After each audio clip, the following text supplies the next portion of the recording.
মাননীয় প্রধানমন্ত্রী, আপনি ব্যর্থ।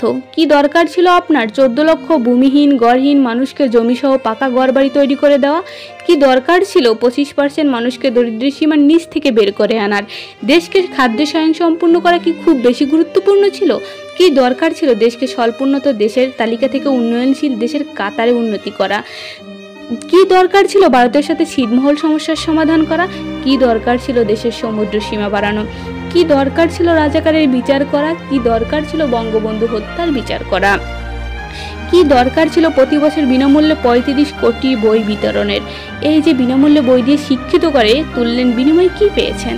কি দরকার ছিল পদ্মা সেতু করার? কি দরকার ছিল বঙ্গবন্ধুর ট্যানেল করার? কি দরকার ছিল মেট্রো রেল তৈরি করা, যেটা দিয়ে স্বচ্ছন্দে যাতায়াত করে তারাই আবার আগুন দিয়ে পুড়িয়ে ফেলে? কি দরকার ছিল নতুন নতুন সমুদ্র বন্দর তৈরি করা? কি দরকার ছিল এতগুলো নতুন নতুন পাবলিক বিশ্ববিদ্যালয় তৈরি করা? কি দরকার ছিল এতগুলো নতুন মেডিকেল কলেজ তৈরি করা? কি দরকার ছিল প্রতি বিশ্ববিদ্যালয়ের নতুন নতুন ছাত্রছাত্রীর হল তৈরি করা? কি দিয়েছে এই ছাত্ররা? কি দরকার ছিল এতগুলো নতুন টিভি চ্যানেল দিয়ে অবাধ বাক স্বাধীনতার নামে যা ইচ্ছে তা বলার সুযোগ করে দেওয়ার? কি দরকার ছিল দেশের মানুষকে এত ডিজিটাল সুযোগ সুবিধা তৈরি করে দেওয়ার? আমরা অকৃতজ্ঞ জাতি, আমরা এসবের উপযুক্ত নাই। আমাদেরকে সেই 2001 থেকে 2006 মেয়াদের মতো অন্ধকার যুগে ফিরিয়ে দিন। আমাদেরকে ফিরিয়ে দিন অন্ধকার যুগে, ফিরিয়ে দিন দুর্নীতির সেই চ্যাম্পিয়ন হওয়ার দিনগুলোতে, ফিরিয়ে দিন সারা দেশে একযোগে বোমা হামলা হওয়ার দিনগুলোতে।